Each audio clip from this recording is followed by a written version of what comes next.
Right, starting with the 2011 A-level paper, question number 8. First one, question part subsection 3, distinguish between nominal rate of protection and effective rate of protection. This part is a little bit of from unit number 9 also. You can somewhat consider unit number 10 as well, but mainly unit number 9, nominal and effective rate of protectionism. We'll quickly go through what this is. We would have not gone through in unit number 9. No? So what is nominal rate of protectionism, Laman? Nominal rate of protectionism. There is something called nominal rate of protectionism, and then there is something called effective rate of protectionism.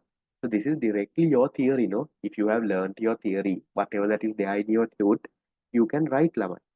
So what's the difference between these two? Guys, nominal rate of protectionism means the direct benefit that you get as a result of the maybe the government imposing a import tariff on the imported good. What did I say? Nominal rate of protectionism is the direct benefit. It is the direct benefit received by whom? Received by a domestic producer. I'm only writing the keywords. Direct benefit received by the domestic producer as a result of what? As a result of a import tariff or any other import taxes being imposed on the imported good. Direct benefit received by the domestic producer as a result of what? As a result of a tariff imposed on the imported good. Now, what does this mean, Lamai? In very simple terms, now for something like this, you can give an example and explain. Because Lamai, for this kind of a thing, there is not a huge theory part that you can write behind it. So you can give an example. For example, you can say, now Lamai, if the government imposes, I'm hoping you all know the basics. If the government imposes, let's say a 10% or a 20% tariff on the imported good, what does that mean? That means our domestic supplier also can increase his price by a 20%. No? So, for example, let's say earlier, before the tariff, the domestic good and the foreign good were both sold at 200 rupees. Let's say this is Kick Cola and Coca-Cola, the example I take in class. Yeah. So Kick Cola, Coca-Cola were earlier sold one bottle, 1.5 liter bottle at 200 rupees. So government wanted to help our domestic producer Kick Cola. So what did the government do? Government charged, let's say, a 20% tariff. Yeah, they charged a 20% tariff on the imported good. What is the imported good? Coca-Cola. So therefore, now Coca-Cola becomes 200 rupees plus a 20% is 40 rupees. Coca-Cola becomes 240. So now as a result, what can our domestic guy do? Our domestic producer. Earlier both were selling at 200. Now because the government put a tariff on Coca-Cola and Coca-Cola became 240, now our domestic producer also, he will also sell his good at 204. See, because of the tax on the Coca-Cola, what happened? Our domestic producer Coca-Cola was also able to increase his price by 40 rupees. That protects him, no? Because maybe for Coca-Cola, they were selling at 200, maybe their cost was 190. They were hardly trying and matching it at 200. We'll assume.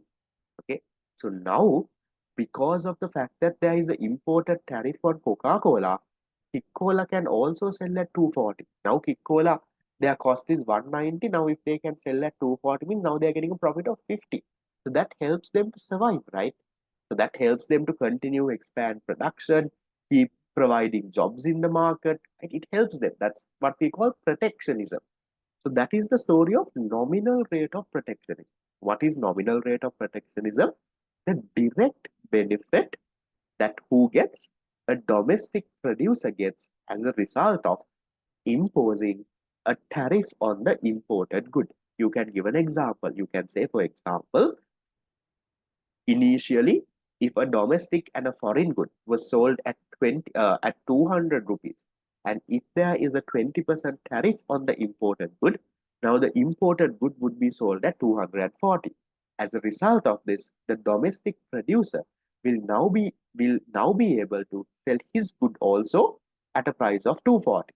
So this ensures that the domestic producer receives an additional 40 rupees as revenue, which also becomes a part of his profit, no? Because domestic producer's cost hasn't gone up, no? So therefore he gets protected. That is what you call the nominal rate of protectionism. So nominal rate of protectionism is also equal to the amount of tariff put on the imported good.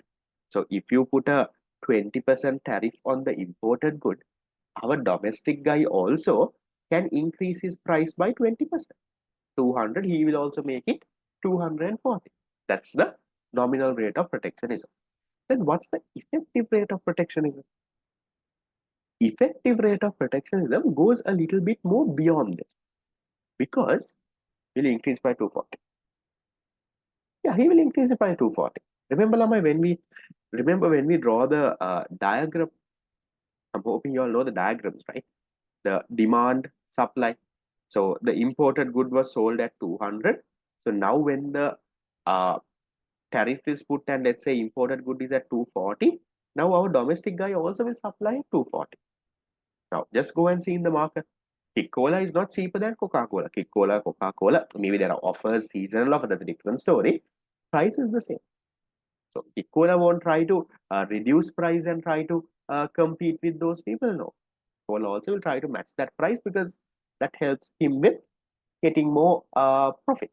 He's not going to still keep it at 200 then come and buy, I am cheap. He's not going to do that. Okay. Right. Then what is effective rate of protectionism? I told you it's a much more broader concept.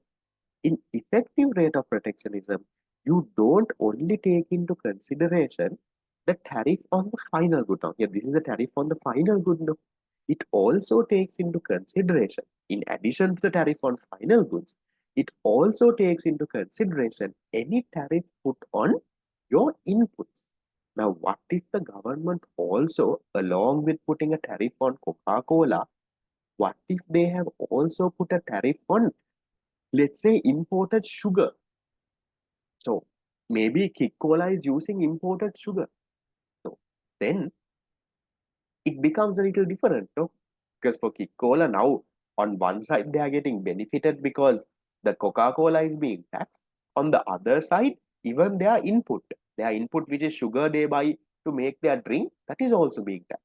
So effective rate of protectionism takes an overall look by looking at all of that. So you can say effective rate of protectionism shows what? You can say the total level of protectionism, and you can say it takes into consideration tariffs on the final good plus any tariffs on the intermediate inputs such as the raw material. So then you can also give the equation for this and show them. So how is effective rate of protectionism calculated? To calculate effective rate of protectionism, we compare the value addition before and after the tariff.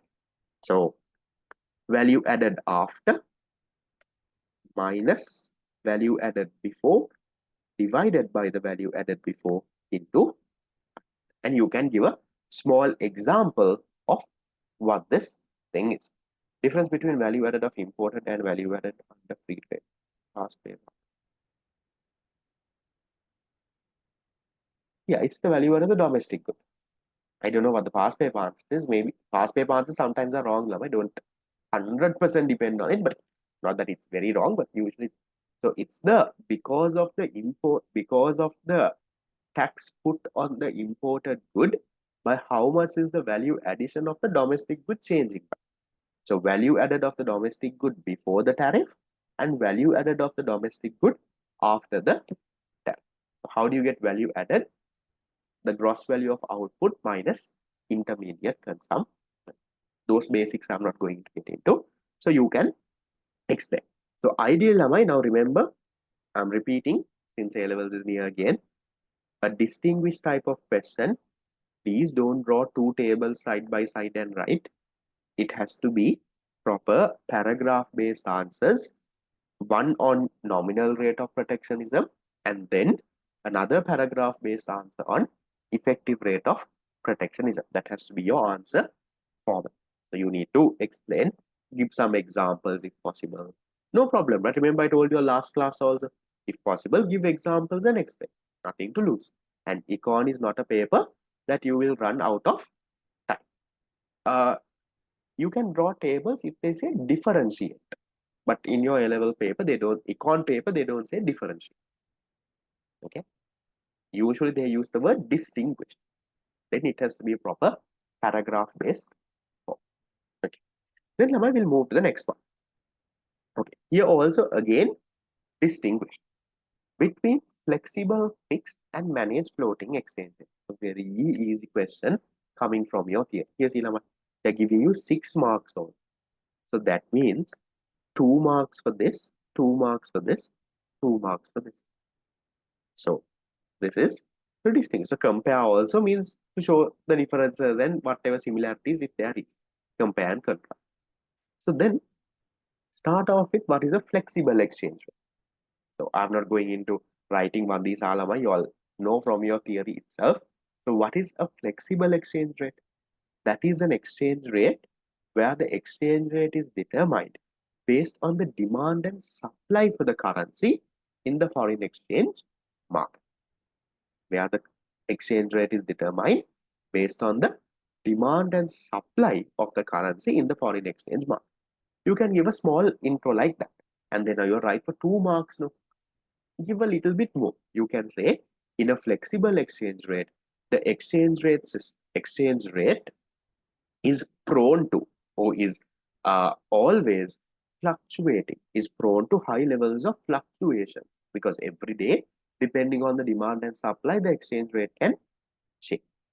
And also you can say this would reflect the real value of the exchange rate without any overvaluation or undervaluation, because based on demand and supply, it keeps on changing. That is enough. 2 marks, no? One line explaining what it is, another small line saying, look here, this will always fluctuate. This shows the real value. Some additional points you can give. So you will get your 2 marks. Then you have to write about a fixed exchange rate. What's a fixed exchange rate?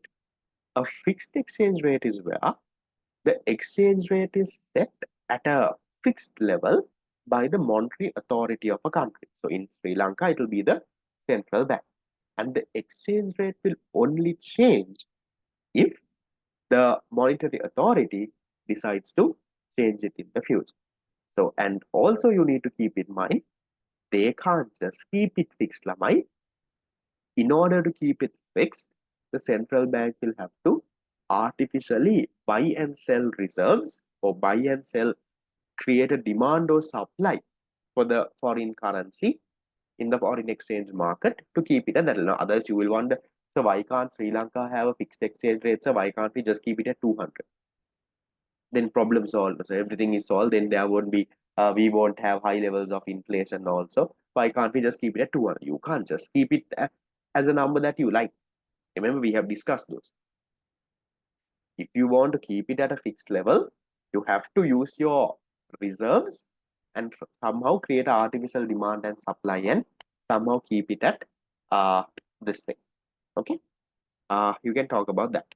The recording of this on YouTube, I'll try my level best to upload it as soon as possible and get it done. Gold standard, okay, that was in the past where they peg it to gold and all. Right now, it doesn't have to be pegged to gold. Okay. Then what is a managed exchange rate? You can say a managed exchange rate is a combination of both a fixed and a floating exchange rate. So in a managed exchange rate system, the exchange rate is say allowed to, let's say, freely move between a certain range. So for example, let's say currently our exchange rate is 326, 327. So maybe the exchange rate is allowed to float between 320, 330. So between 320, 330, based on demand and supply, it can keep on changing. However, if it tries to go above 330 or below 320, then the central bank will intervene.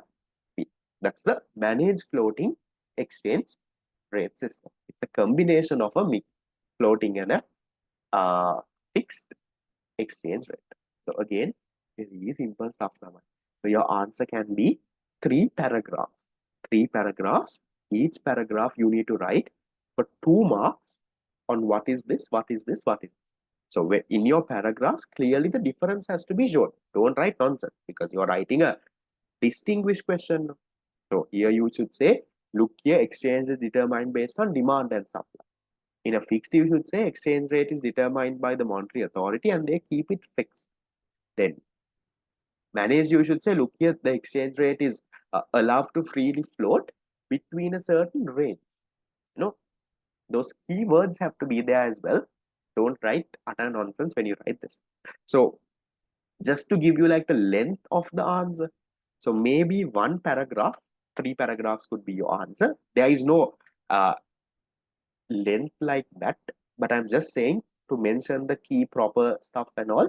Maybe around between around, I will say 4 to 5 lines should be completely fine. I think you can write most of what you wanted. That means 1 paragraph, 1 paragraph, 1 paragraph. Yes, central bank will intervene in a managed exchange rate. Okay, right, that is that. Any questions? 2011. I feel it was very too easy question. 5 marks on this, 6 marks on